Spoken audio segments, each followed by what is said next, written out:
Olá, vamos conversar um pouco sobre o que está escrito em Gálatas, capítulo 3, verso 28. Eu vou ler para você. Vou começar a ler no verso 25. Mas depois que veio a fé, já não estamos debaixo de aio, de babá, porque todos sois filhos de Deus pela fé em Cristo Jesus. Porque todos quantos fostes batizados em Cristo, já vos revestistes de Cristo. Nisto não há judeu nem grego, não há servo nem livre, não há macho nem fêmea, porque todos vós sois um em Cristo Jesus. Há uma dificuldade muito grande das pessoas entenderem o que é tradição e conectá-las com coerência à fé em Cristo. Não existe raça branca, raça negra, não. Raça é uma só, raça é humana. Existe a etnia, diferença em etnias, né? A caucasiana, branca, a negra, a asiática, enfim. E a carta de Paulo aos Gálatas começa a dizer que essa diferença não faz diferença nenhuma, é apenas um colorido a mais, um colorido a menos, é apenas uma questão de melanina, e isso não importa. Ele fala também que a questão político-geográfica, a questão da nacionalidade, também não faz a menor diferença. Onde você nasceu é onde o outro nasceu, isso não é mais importante. Isso é uma diferença terrena, uma diferença geográfica, uma diferença de nacionalidade. E ele fala também que não há diferença entre o servo e o livre. Não há diferença entre o servo e o senhor. Não há diferença de status econômico. Ele não nega aqui a autoridade terrena, mas ele diz que em Cristo isso não faz a menor diferença. Porque a mesma lei, a mesma graça está sobre o servo, está sobre o livre, está sobre o servo, está sobre o Senhor. Da mesma forma que não há a menor diferença entre macho e fêmea. Ele, nos versos anteriores, o apóstolo Paulo ele fala sobre a questão que era trazida pela lei mosaica, os 10 mandamentos, os 613 artigos mosaicos que regiam o comportamento do povo, como uma babá, como um aio. Não pode isso, não pode aquilo, olha ali, olha... Como se trata a criança. Mas não era... A salvação não estava nesse tipo de obediência, nesse tipo de comportamento. Não, ali era apenas um preparo para que eles aprendessem a obedecer, pois eles haviam perdido a salvação, a humanidade, por desobediência. Então, o primeiro passo, e que foi ensinado por Cristo, ele ensinou a obedecer, obedecendo, é falado na carta aos Hebreus, capítulo 5. E a partir do momento que a humanidade é preparada pela lei para obedecer, então ela já está pronta para receber a graça. Aí há uma transição de dispensação, de administração de Deus sobre o povo na terra, e enquanto na época da lei não se tinha consciência do porquê obedecer, tinha que se obedecer por medo do castigo. Mas a partir do momento que veio o tempo da graça de Deus e em Jesus nós recebemos essa vida abundante, que é a vida terrena, mas com abertura espiritual, com a conexão espiritual com Deus através do Espírito Santo por meio do sacrifício de Jesus, nós podemos agora obedecer pela nossa consciência e não por medo do castigo. Porque, como diz o apóstolo João na primeira carta do apóstolo João, capítulo 4, verso 18, o amor, no perfeito amor, não há medo. Porque o medo pressupõe um castigo. Mas quando você tem a consciência plena do amor de Deus pela humanidade, do amor de Jesus por se entregar pelo pecador, porque ele não morreu por nenhum justo, porque não há justo na terra sem ser por meio da fé em Cristo. Então ele morreu pelo pecador, sim, ele morreu por todos os ímpios, ele morreu pelo assassino, pelo pedófilo, pelo fornicador, pelo mentiroso, pelo roubador, ele morreu por todos. Ele morreu por mim, ele morreu por você. Então, quando ele fala, o apóstolo Paulo fala que não há macho nem fêmea, nós podemos ficar um pouco confusos, porque o mesmo Paulo diz lá na primeira carta aos Coríntios, capítulo 14, que a mulher tem que ficar quieta, que a mulher tem que ficar calada, a mulher não pode ensinar, que ele não deixa e tal. O que acontece é que nós temos o hábito, que não é bom, de tornar absoluto aquilo que é relativo e relativizar aquilo que é absoluto, trocando em miúdos. Aquela carta, a primeira carta de Paulo aos Coríntios, foi uma descascada em cima deles, porque eles estavam assim muito entusiasmados com os dons espirituais e estavam perdendo a ordem no culto.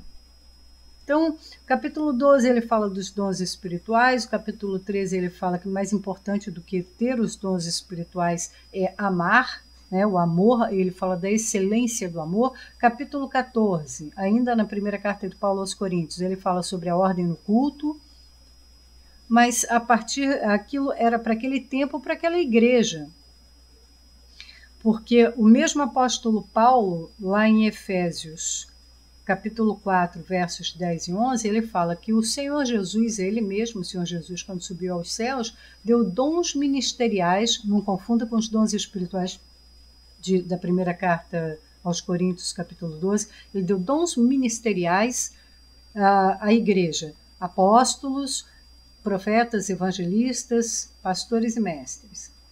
Né? São os principais, né? Tem os diáconos que auxiliam, os presbíteros, que na igreja primitiva eles desempenhavam mais uma função administrativa, e depois eles vieram também a ser conhecidos como bispos, né? Para organizar a igreja, os pastores, enfim, os obreiros. E então, quando o Paulo cita em Efésios 4, capítulo 11, os 5 dons ministeriais, ele não diz que ali esses dons foram dados aos machos, aos maridos, aos homens. Não. Porque não há diferença entre macho e fêmea em Cristo, na graça de Deus. Cristo está acima da cultura judaica. Cristo é espiritual. Então, ele está acima do gênero, se é gênero masculino ou feminino. Cristo é o revestimento. Então, tudo que está por baixo desse revestimento, seja onde você nasceu, qual é a sua situação financeira, qual é a sua situação instrucional, se você estudou, se não estudou, se você é servo, se você é patrão, se você é homem, se você é mulher, isso não importa, porque o que as pessoas têm que ver em você é Cristo. Porque se você mergulhou nele, você sai dele com a cara dele, com o DNA dele. E muita gente tem feito uma confusão tremenda, que aí eu volto nas questões da tradição, da cultura e da nova vida em Cristo. Em Cristo não há contemporaneidade, porque ele é atemporal. A vida espiritual, a sabedoria, ela está por cima, ela cobre todas essas questões terrenas.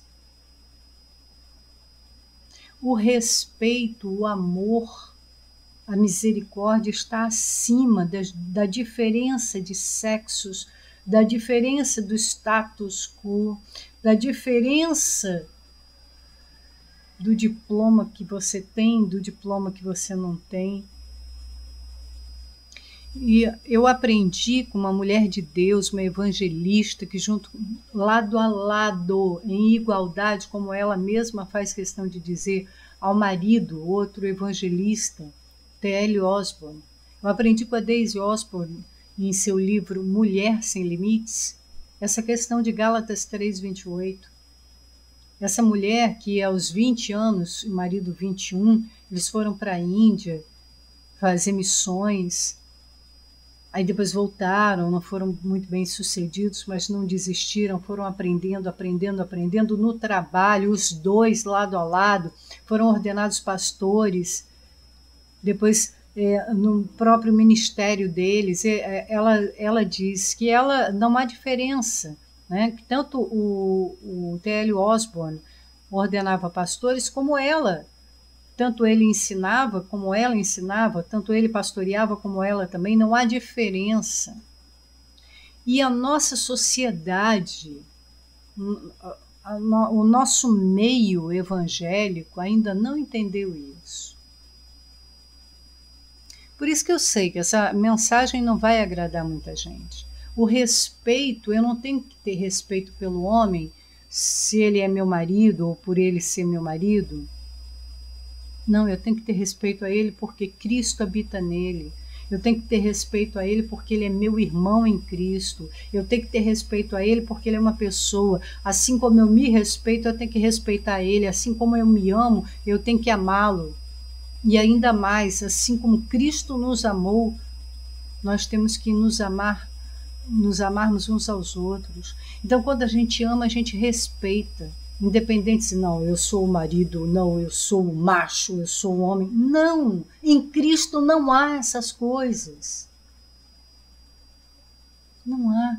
Porque senão nós estamos tornando o evangelho machista. E isso é coisa da cultura humana. Olha, na primeira carta de Paulo aos Coríntios, ele fala um pouco sobre essa questão do que é natural e do que é espiritual e como eles são opostos entre si, como um cobiça contra o outro.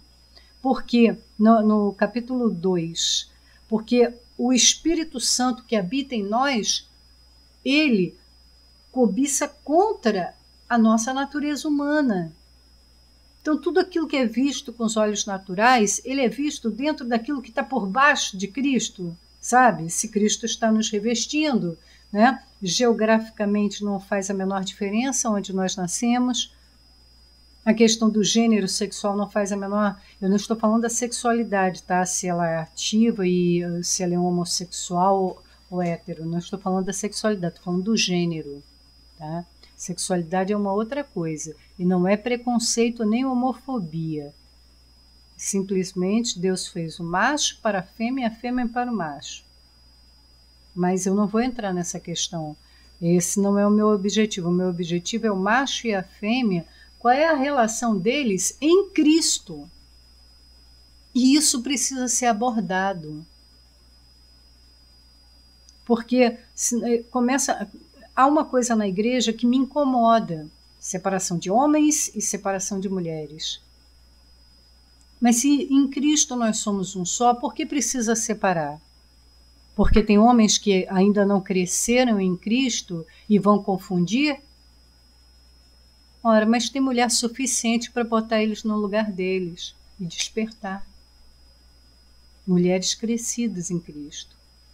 Mas as mulheres continuam sendo oprimidas por causa de uma cultura machista. E eu quero alertar, no Evangelho não existe machismo, nem feminismo. No Evangelho, todos somos um em Cristo. Eu sou Mônica Sampaio e este é o programa o videocast Caminhos de Delícias, Provérbios 3:17, porque os caminhos do Senhor são caminhos de delícias. Se você quiser ver mais vídeos sobre caminhos de delícias, acesse meu blog www.agradabilidade.blogspot.com. E você pode se comunicar comigo através do e-mail monica.sampaio1@gmail.com. Fique na paz.